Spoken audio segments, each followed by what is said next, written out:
Chers frères et sœurs bien-aimés dans le Seigneur, nous avons parlé tout à l'heure de la condition d'Adam, dans la splendeur de son vêtement de lumière.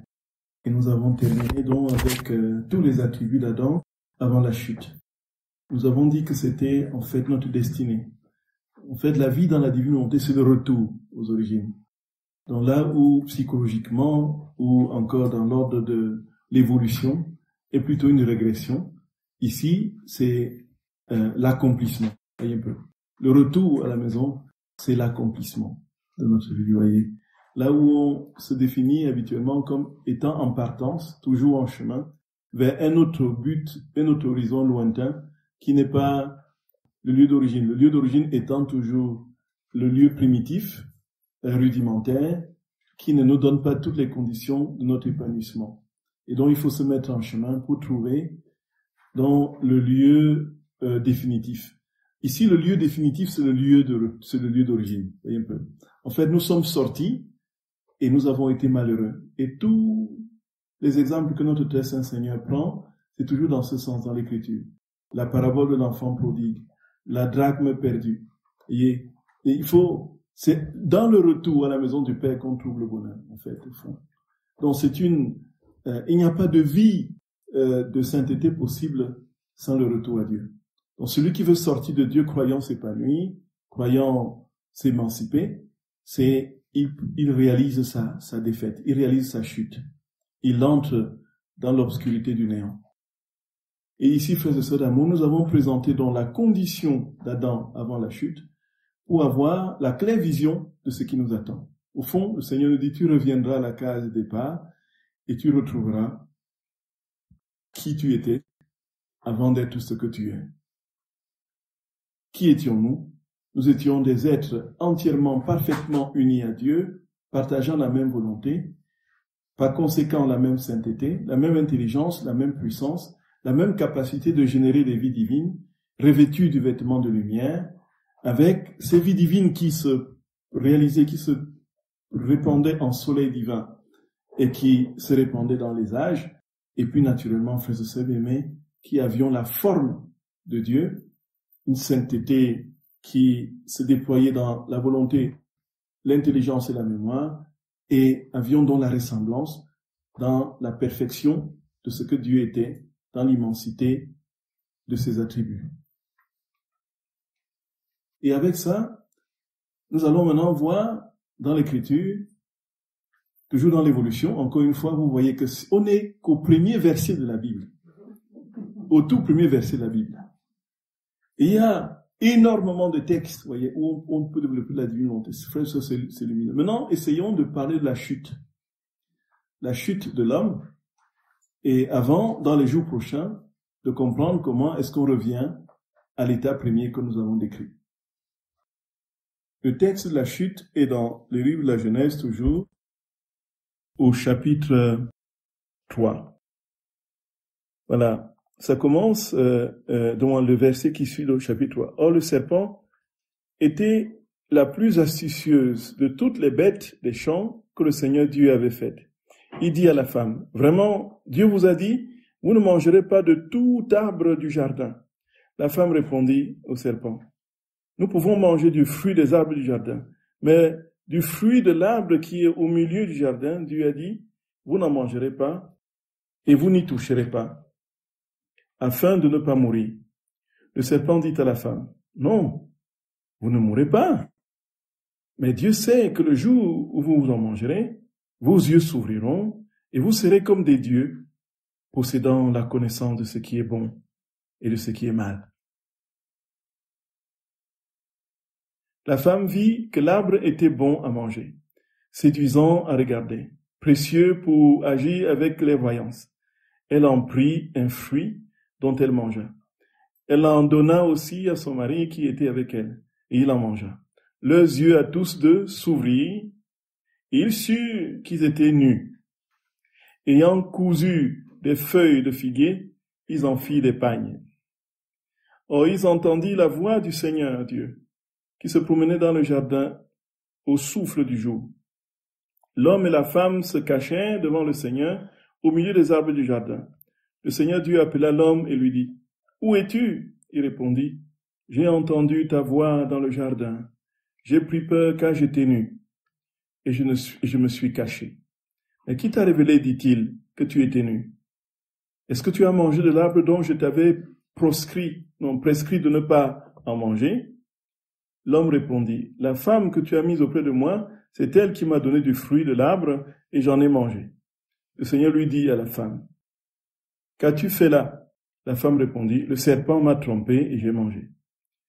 Le Seigneur Dieu dit au serpent, parce que tu as fait cela, tu seras maudit entre tous les bestiaux, de toutes les bêtes des champs. Tu marcheras sur ton ventre et tu mangeras de la poussière tous les jours de ta vie. Je mettrai l'hostilité entre toi et la femme, entre ta descendance et sa descendance.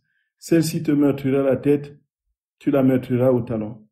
Il dit à la femme, je ferai qu'enceinte tu sois dans de grandes souffrances. C'est péniblement que tu enfanteras des fils. Ton désir te poussera vers ton homme et lui te dominera. Et il dit à Adam, parce que tu as écouté la voix de ta femme et que tu as mangé de l'arbre dont je t'avais formellement prescrit de ne pas manger, le sol sera maudit à cause de toi. C'est dans la peine que tu t'en nourriras tous les jours de ta vie. Il fera germer pour toi l'épine et le chardon, et tu mangeras l'herbe des champs. À la sueur de ton front, tu mangeras du pain, jusqu'à ce que tu retournes au sol, car c'est de lui que tu as été pris. Oui, tu es poussière, et tu retourneras à la poussière. L'homme appela sa femme du nom d'Ève, c'est-à-dire la vivante, car c'est elle qui a été la mère de tous les vivants. Le Seigneur Dieu fit pour Adam et sa femme des tuniques de peau dont il les revêtit. Je vais vous en faire mieux, quoi. Vous avez pris les herbes, les feuilles de figuier. Allez au moins avec les tuniques de peau, ce sera plus solide.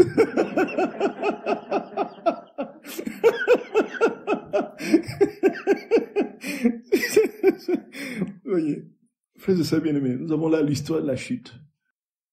L'histoire de la chute. Qu'est-ce qui nous saute aux yeux en premier? Déjà le fait que le Seigneur les place dans un jardin paradisiaque, ils sont dans l'innocence, la parfaite innocence. Ils ne savent absolument rien de ce qu'est le mal. Cela veut dire quoi? Cela veut dire que le combat des débuts entre Lucifer et les anges avait déjà eu lieu. Puisque lorsque le serpent arrive, il vient avec la ruse de Lucifer. Il vient avec la ruse du démon. Donc ça veut dire que le mal existait déjà. Mais ils étaient préservés du mal. Ils avaient, du fait de ces revêtements de la vie de Dieu, préservés du mal. Ils ne savaient même pas que le mal existait. Donc nous voyons bien dans l'état dans lequel nous aurions été si nous n'étions pas sortis de la vie de Dieu, s'il n'y avait pas ce péché originel. Le mal existerait. Les démons et l'enfer seraient en agitation. Mais nous n'aurions aucune connaissance. Nous serions dans la perfection de la communion avec Dieu. Et même si nous avions connaissance du fait de la volonté de Dieu, qui pourrait nous la donner à un moment donné, nous n'aurions aucune emprise sur nous. Voyez. Alors, qu'est-ce qui saute en premier aux yeux? Il y a déjà le fait que le Seigneur les met dans un jardin et leur dit, il y a tel arbre que vous devez manger, tel autre que vous ne pas toucher. Et on peut se poser la question, effectivement, l'arbre, loin de toute critique textuelle du type historico-critique, ici, frères et sœurs bien-aimés, nous prenons comme Dieu nous dit, comme la Bible nous dit, voyez un peu. On n'entre pas dans les considérations qu'on a aujourd'hui, que les biblistes sont aujourd'hui, dans bien des facultés, pour essayer de diminuer la portée spirituelle des textes de l'Écriture, vont tout simplement la mettre sous le broyeur de l'historico-critique avec tout ce que ça comporte comme ânerie, que Jésus me pardonne. Voilà.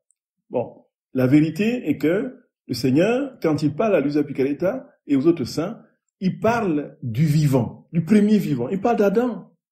Et on ne peut pas imaginer que Dieu ait créé des espèces de manière éparpillée sur le globe sans une souche première. Il y a eu un premier vivant. Et maintenant qu'on réfléchisse et qu'on ratiocine sur le mélange de sang ou bien sur l'inceste et tout ça, Bon, la vérité, c'est qu'il y a eu un premier vivant. Il y a un premier foyer humain. Et aujourd'hui, les scientifiques de bonne foi l'établissent clairement, n'est-ce pas, dans la Corne de l'Afrique. Et avec les migrations qui se sont suivies et qui sont parvenues justement à générer les différences de populations qu'on a aujourd'hui sur la Terre. Donc la souche humaine primitive a existé. Et lorsqu'on voit ce que notre très saint Seigneur dit à l'Église Picaretta, effectivement, il y a eu un vis-à-vis entre Dieu et la première créature. On ne peut pas imaginer que l'homme ait surgi dans le vide, dans l'inconscience totale et parfaite de qui l'a créé et généré, le premier. Voyez, le bon sens seulement nous le dit. Imaginons le premier homme qui jaillit de nulle part, il se retrouve comme ça, il dit, non, il y a eu un dialogue, un colloque avec Dieu au premier. Sinon, on ne pourrait pas avoir, frères et sœurs bien-aimés, toutes les précisions que notre Seigneur nous donne d'une part et de l'autre. On ne pourrait pas comprendre que Dieu ait agencé tout ceci autour de nous pour que nous vivions avec le malin plaisir de se cacher à nous. Imaginons un papa qui donne tous les cadeaux à son enfant, qui lui donne tout ce qu'il y a de plus beau, de plus bon, de plus juste. Il le nourrit.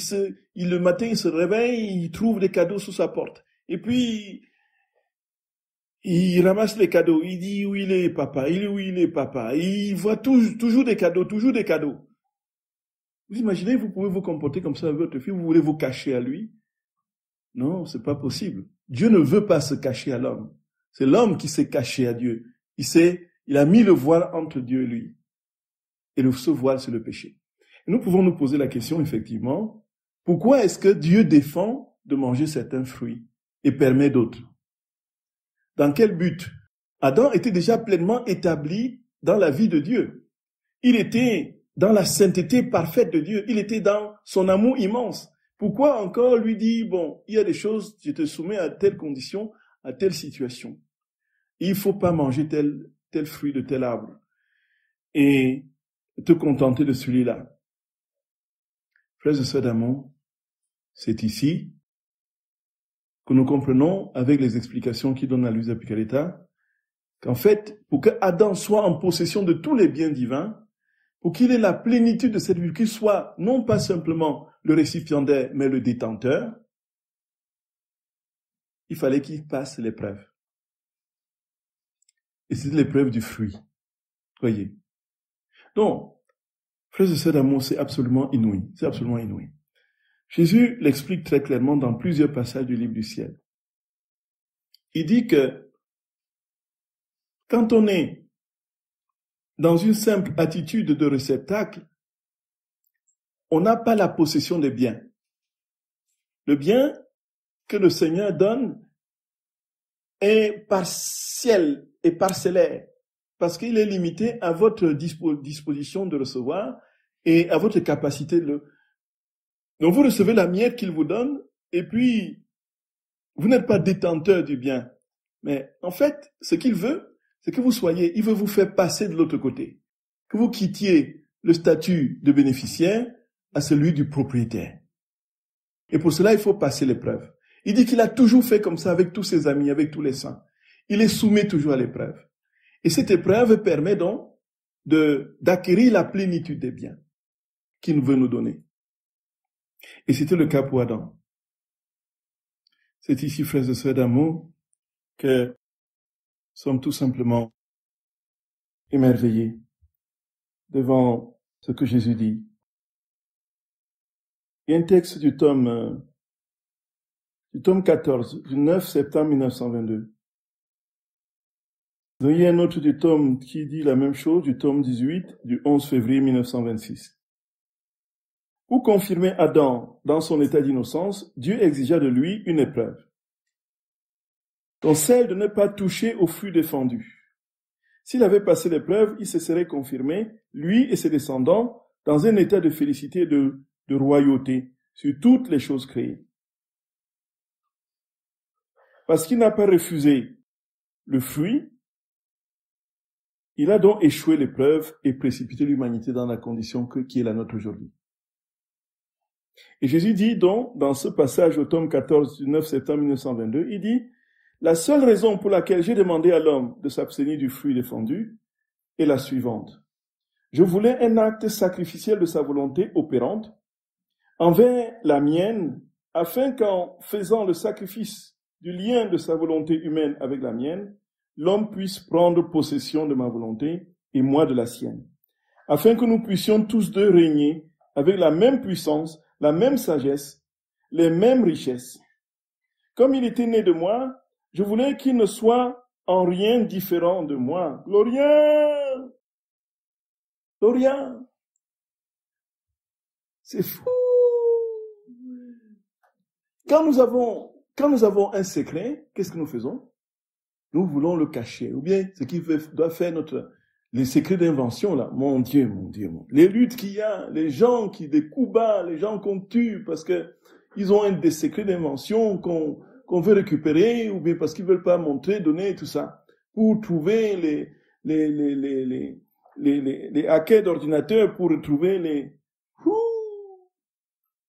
Frères et sœurs d'amour, le seul projet de Dieu, vous imaginez, Dieu veut faire de toi un petit Dieu.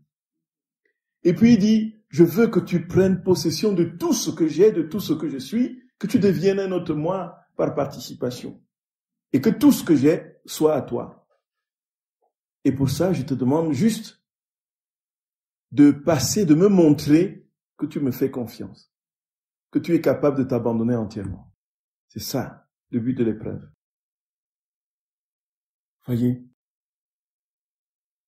Comme il était né de moi, je voulais qu'il ne soit en rien différent de moi. Il était mon fils, et quel père ne voudrait pas que son fils soit aussi riche et heureux que lui? Voyez.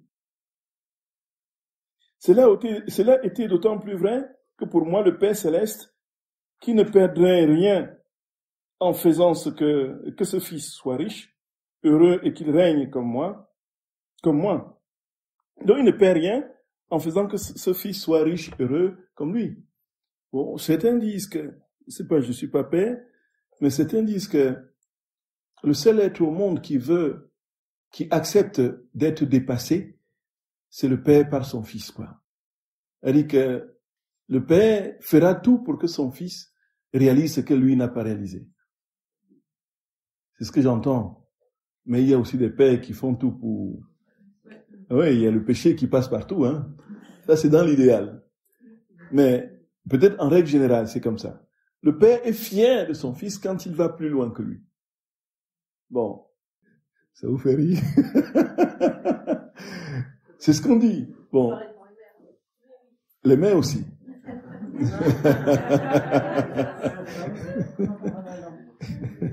Oui, tout à fait. Donc, le Seigneur dit qu'il voulait que l'homme ne soit pas simplement un subalterne, quelqu'un qui reçoit quelques miettes de ce qu'il est ou de ce qu'il a. Il voulait qu'il soit comme lui, riche comme lui, rempli comme lui de vie, et que rien ne soit différent entre lui et Dieu, entre l'homme et Dieu. Sauf que l'homme reste créature et que Dieu sera éternellement créateur. Et que la créature ne sera jamais créateur. Ce serait la seule différence. Sinon, pour le reste, ils partageraient les mêmes choses, les mêmes richesses, les mêmes biens, ainsi de suite. Il dit aussi, lorsque l'homme a rompu le lien de sa volonté humaine avec la mienne, mon amour n'a pas gardé le silence, mais a intensifié ses flammes ardentes.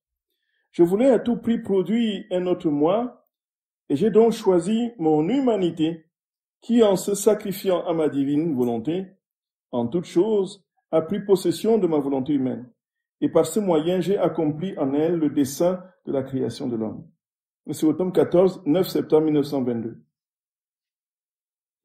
Et ici, frères et sœurs bien-aimés, nous comprenons bien que le Seigneur, très clairement, dit qu'il y avait en Adam la plénitude de la vie de Dieu.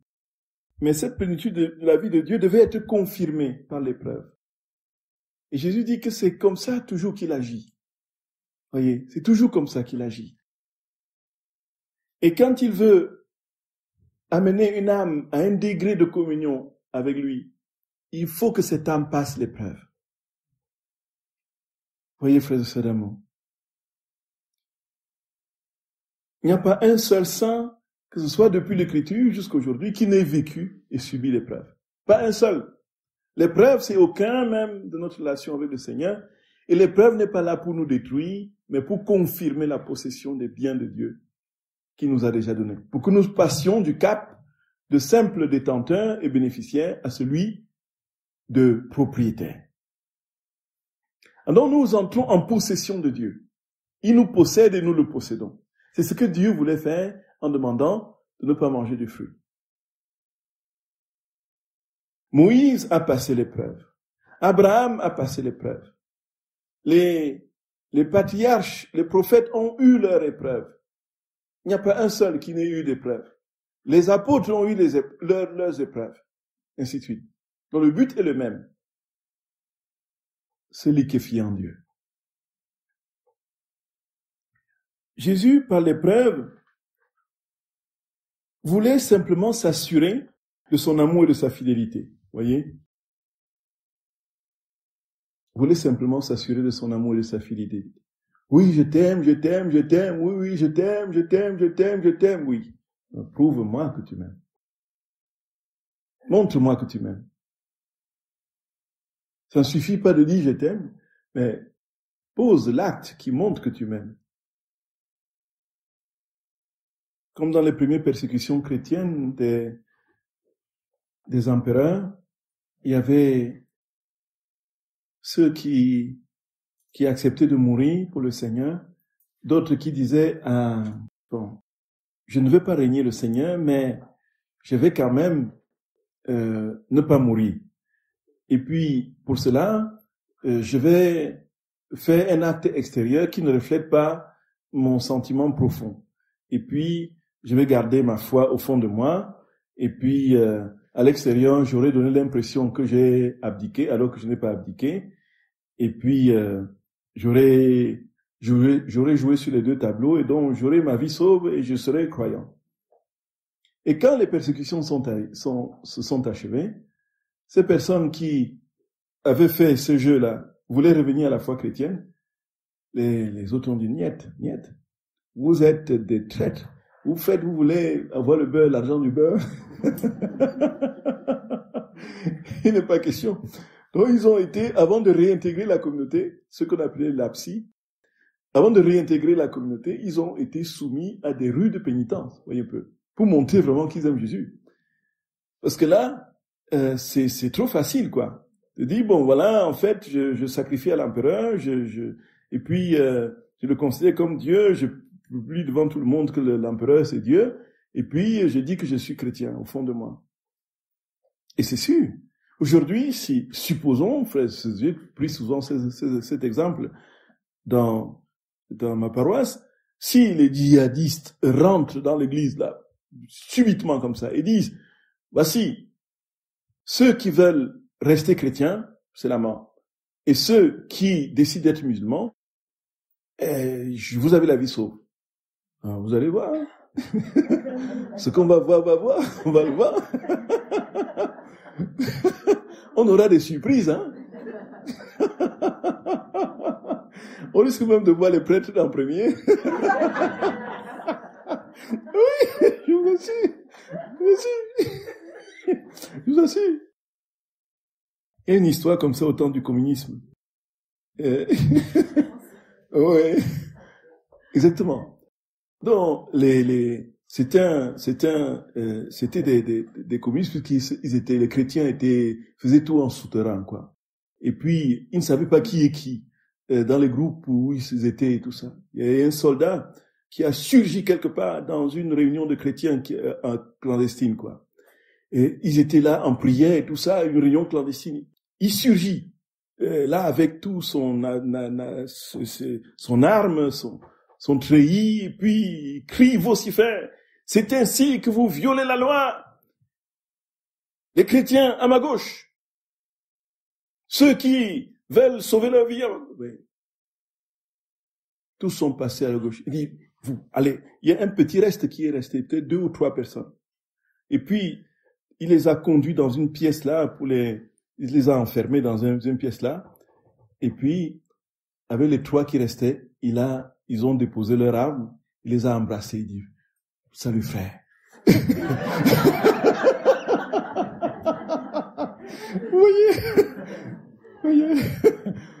Voyez, nous sommes vraiment des frères. Ils se sont présentés, nous sommes des chrétiens, voyez, ces gens-là, ils étaient en prière et tout ça. Quand la mort, le danger arrive, non, on n'est plus chrétien. On n'est plus chrétien. Le Seigneur dit, montre-moi que tu m'aimes. Ce ne sont pas ceux qui disent Seigneur, Seigneur, qui entrent dans la maison du Seigneur, mais ceux qui font la volonté de mon Père. Et voilà donc ce que notre Seigneur dit. Il voulait simplement s'assurer que l'homme lui était fidèle et qu'il était vraiment, vraiment à lui. C'est au tome 21 du 8 septembre 1927.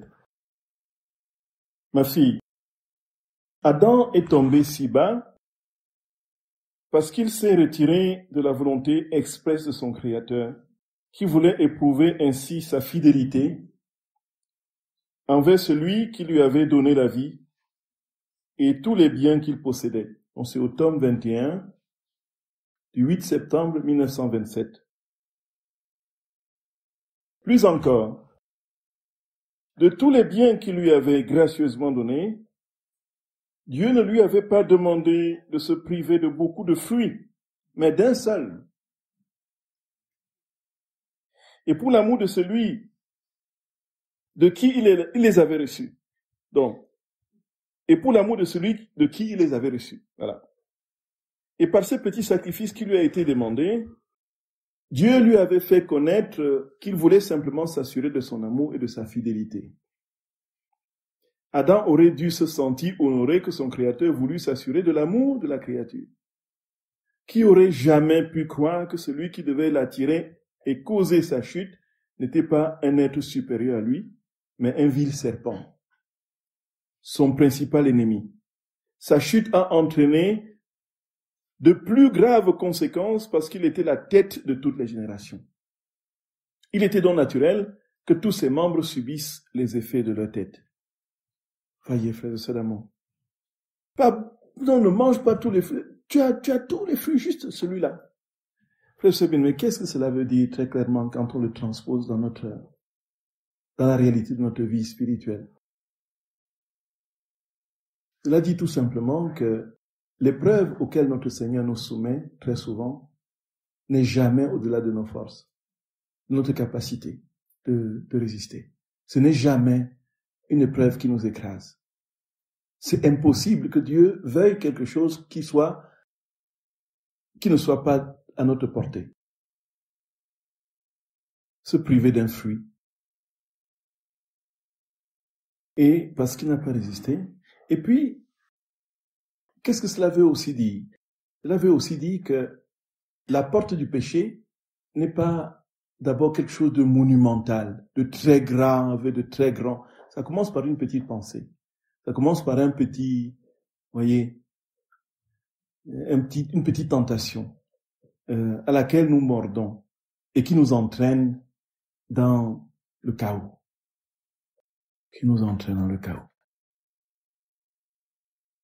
Et c'est pourquoi notre très saint Seigneur est intrépide.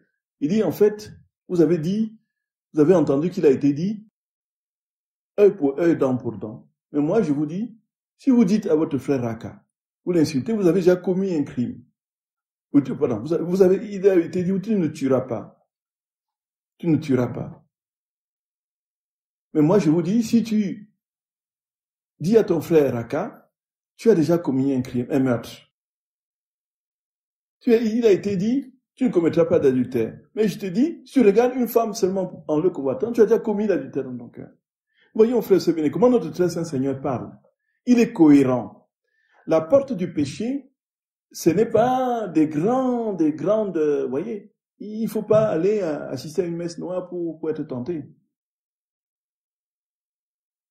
C'est une petite pensée qui naît et qu'on néglige, qu'on laisse traîner et à laquelle on acquiesce. Et à un moment donné, on se retrouve dans le gouffre. Remarquons que le Seigneur n'a pas dit au serpent, écoute, on va faire un petit truc. Je vais tenter l'homme, je vais le mettre à l'épreuve. Tu vas venir lui proposer le fruit. Hein. On va voir s'il m'aime vraiment. Remarquons que Dieu n'a pas dit ça. Dieu dit à l'homme, il s'adresse à l'homme. Il n'a rien à voir avec le serpent. Voyez. Et donc l'épreuve ici n'est pas que Dieu a laissé le serpent, voyez, a laissé le serpent dominer l'homme. On ne peut pas accuser Dieu d'avoir laissé le serpent. C'est l'homme qui devait, par fidélité à son Seigneur et à son Créateur, dire non au serpent. Donc d'où l'explication effectivement de la question du mal dans le monde. Donc qui agite les débats philosophico-théologiques. Est-ce que Dieu est à l'origine du mal? Est-ce qu'il peut avoir généré le mal? Pourquoi laisse-t-il faire? Et si ce n'est pas lui l'origine, pourquoi laisse-t-il faire? Et puis ainsi de suite. Peut-on penser un Dieu bon avec un monde mauvais, des choses comme ça? Et Dieu n'est pas l'auteur du péché. Et alors, notre Seigneur dit très clairement que l'épreuve est au cœur de sa relation avec la créature. Il ne peut pas faire autrement. Et puis, l'exemple qu'il va prendre de manière assez saillante dans le livre du ciel, c'est l'exemple d'Abraham. Abraham est celui qui a été soumis à différentes épreuves, les unes toujours plus costaudes, les unes toujours plus corsées, voyez, les unes après les autres.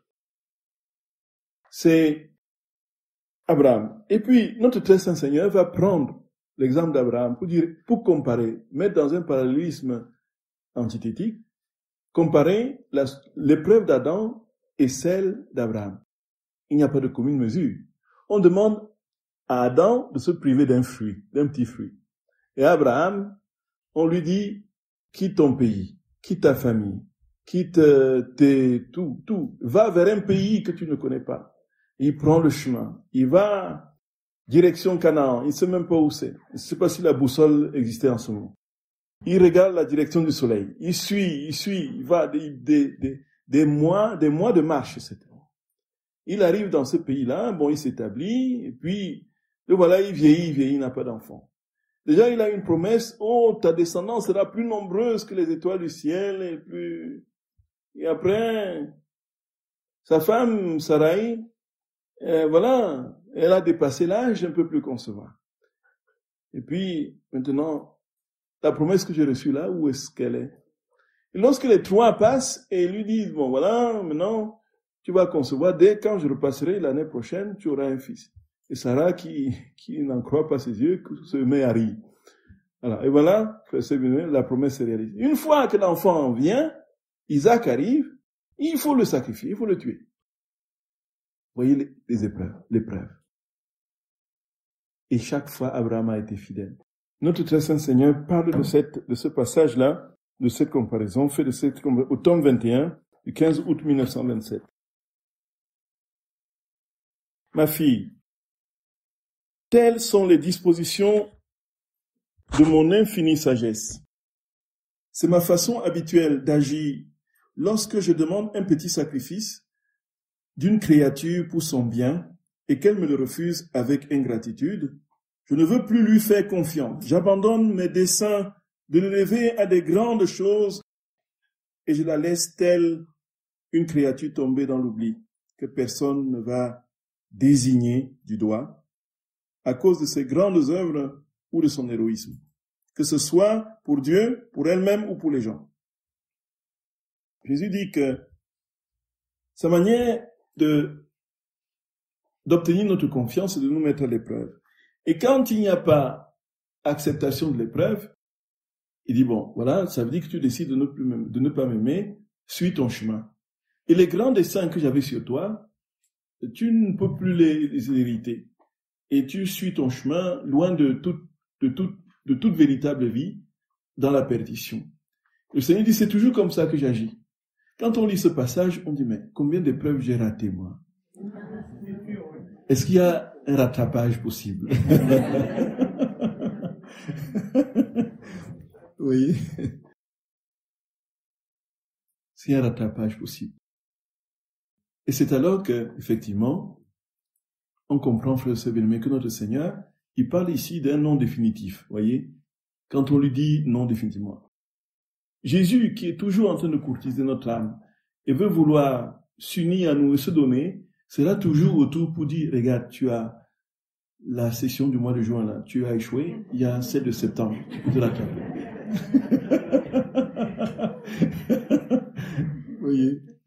Et puis, il va nous présenter notre épreuve. Et si nous mordons, oui, alors il reprend son... Le Seigneur dit, quand nous lui avons définitivement fermé les portes, il dit maintenant, passe ton chemin. Les desseins que je devais accomplir sur toi sont terminés. Personne ne parlera de ce dessein, ni de ce que tu as fait pour toi-même, de ce que tu as fait pour moi, ou de ce que tu as fait pour les autres. Tu dois alors distinguer ce que voulait Adam. Le petit sacrifice de se priver d'un fruit, il ne me l'a pas accordé. Comment pouvais-je lui faire confiance et lui demander un plus grand sacrifice? Par contre, je n'ai pas demandé à Abraham de faire le sacrifice d'un fruit, mais j'ai commencé par lui demander de se rendre dans une terre étrangère où il n'était pas né. Et il obéit promptement. J'ai voulu alors lui faire confiance davantage. Je lui ai prodigué des grâces et je lui ai demandé le sacrifice de son fils unique qu'il aimait plus que lui-même. Et il me le sacrifia promptement.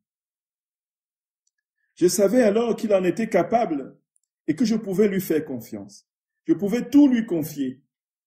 On peut dire de lui qu'il a été le premier réparateur à qui le sceptre du futur Messie a été confié. Et par conséquent, je l'ai élevé à la tête des générations, au plus grand honneur aux yeux de Dieu, ainsi que des siens et des peuples. Voyez. Parce qu'il a passé l'épreuve tout le temps. Très souvent, quand notre épreuve arrive, on pousse des jérémiades. On dit, Seigneur, qu'est-ce que j'ai encore fait pour mériter ça?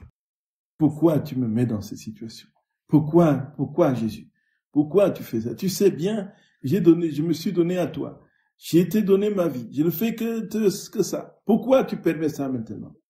Dis-moi pourquoi. Ah non, c'est pas juste. Regarde ceux-là. Ils vont même pas à la messe. Ils ne prient même pas. Ils n'ont pas les croix que j'ai. Tout va bien pour eux. Et moi qui suis avec toi, c'est tout le temps de problème. Tout le temps de problème. Qu'est-ce que tu veux, Jésus? Souvenons-nous que Jésus a dit, Abraham, quitte ton pays. Oui. Maintenant, prends ton enfant, sacrifie. Il ne s'est pas arrêté. Au fur et à mesure que nous nous abandonnons à lui dans les épreuves qu'il nous présente, au fur et à mesure, il nous hisse au sommet de la communion avec lui, la sainteté. Voyez, frères et sœurs bien-aimés, Dieu peut tout nous confier, parce qu'il sait que nous avons confiance en lui, que nous nous abandonnons à lui. Et ça va très loin, cette histoire. Ça va très très loin, cette histoire. On se retrouve dans une impasse où on n'a plus, voilà, nos rêves se détruisent, tout s'anéantit, et puis on se retrouve là, au milieu d'un désert. Et on dit, je te fais confiance, Jésus. Je te fais confiance. Je te fais confiance. Impressionnant. Les saints n'ont vécu que ça, en fait. Dieu leur dit, détache-toi. Et je m'occupe du reste. Fais-moi confiance et je fais de toi une grande nation. Ça a été toujours comme ça avec les saints. Donc quand il dit, ne prenez ni sac, ni sandales, ni rien sur la route, voyez, Bézas et tout ça, allez dans les lieux où on vous accueillera, dites paix à cette maison, s'il y a personne de la paix, cette paix ira se retourner, se reposer sur elle. Sinon, si on vous rejette, donc partez en secouant la poussière de vos pieds. En fait, le Seigneur nous dit, fais-moi confiance totalement. Ne réfléchis pas. Je laisse tout le monde là, ma famille là, je laisse mes parents, ma parenté. Abraham dit non, tu m'as appelé Seigneur, je prends là une route inconnue. Et puis j'arrive dans un pays que je ne connais pas, où je suis pas né. Tu me demandes de m'établir. Oui. Et puis, maintenant, tu me donnes un enfant. Oui, merci. Et même sacrifie-le. Oui, prends-le. Nous on disait, mais tu es Tu es fou, Dieu. Tu me demandes d'aller le tuer, d'aller le sacrifier. Mais qu'est-ce que ça veut dire ça? Et je ne te comprends plus. Abraham aurait réfléchi comme ça, évidemment, voilà. Non, passe ton chemin. Maintenant, je mène ma vie. Trop, c'est trop. Tu me déracines de chez moi et puis tu veux que je te donne mon enfant. C'est pas possible. Frères et sœurs d'amour, le Seigneur nous poussera. Quand plus il veut nous donner, plus il nous pousse à l'extrême. L'épreuve. C'est absolument puissant, inouï. C'est comme ça. C'est comme ça. C'est toujours comme ça qu'il a agi. Il n'a pas cessé d'agir comme il a agi avec Abraham, comme il a agi avec Adam. Il n'a pas cessé d'agir encore aujourd'hui. Pour chacun de nous, c'est ainsi qu'il procède. Il veut dire, est-ce que tu me fais confiance? Est-ce que tu es prêt à tout me donner? Montre-le-moi. On peut dire de lui qu'il a été le premier réparateur, donc je l'ai lu, réparateur à qui le sceptre du futur Messie a été confié et par conséquent, je l'ai élevé à la tête des générations, au plus grand honneur aux yeux de Dieu, ainsi que des siens et des peuples. La même chose se produit dans toutes les créatures. C'est ma manière habituelle de demander de petits sacrifices. Se priver d'un plaisir, d'un désir, d'un petit intérêt, d'une vanité, ou se détacher de quelque chose qui semble ne faire de tort à personne. Ces petits tests servent de petits supports où je dépose le grand capital de ma grâce de façon à les disposer à accepter de plus grands sacrifices. Gloria! Gloria! Frères et sœurs bien-aimés, voyons un peu comment ça se passe chez nous, dans nos vies.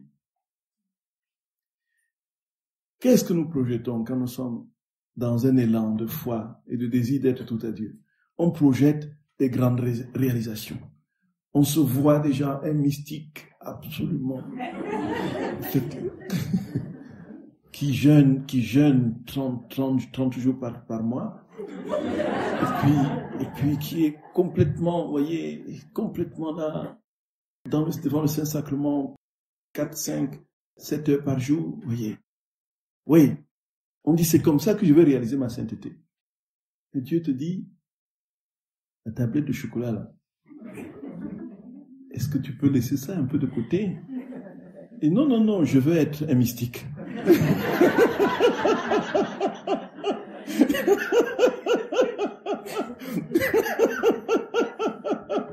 Vous voyez? Le Seigneur dit, c'est des petits sacrifices, des petits riens qui te demandent.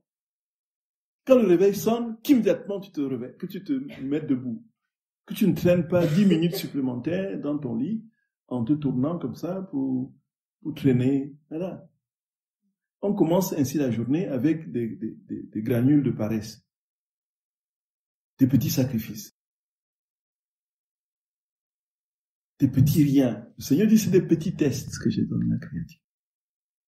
Et quand elle réussit, j'élargis sa capacité de recevoir de plus grands sacrifices, et donc de recevoir ma vie de manière pleine et totale. Vous voyez? Et lorsqu'une âme me reste fidèle dans les petites épreuves, ma grâce abonde et je demande de plus grands sacrifices de façon à pouvoir donner plus encore. Et je fais d'elle un prodige de sainteté. Combien de sainteté commence par un petit sacrifice? Et combien d'autres, après m'avoir refusé un petit sacrifice, car il leur semblait que c'était une chose sans importance, sont restés maigrichonnes dans le bien, crétines dans la compréhension, faiblardes en marchant sur la voie qui conduit au ciel. Les pauvres, on peut les voir qui rampent en léchant la terre de façon pitoyable.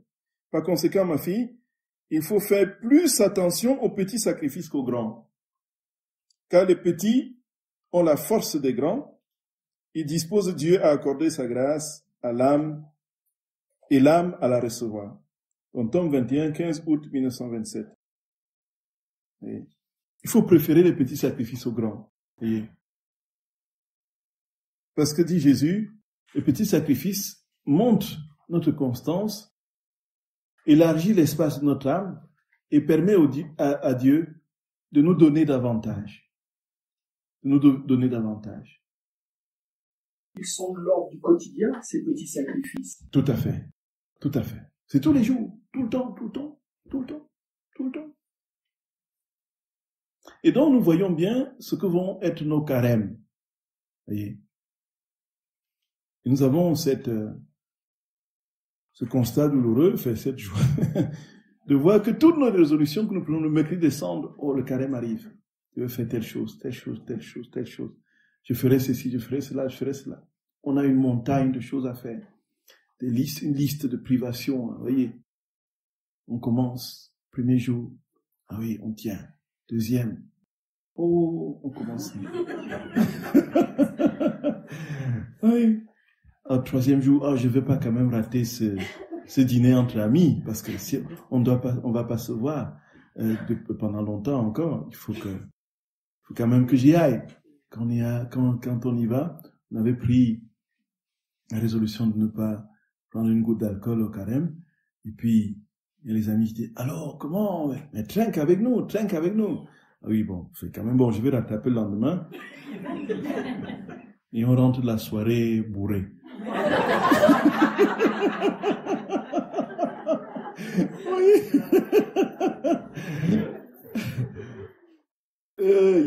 Ce carême est déjà raté. Le prochain sera peut-être mieux. Voilà comment nous sommes, frères et sœurs. Voilà ce que nous sommes. Voyez.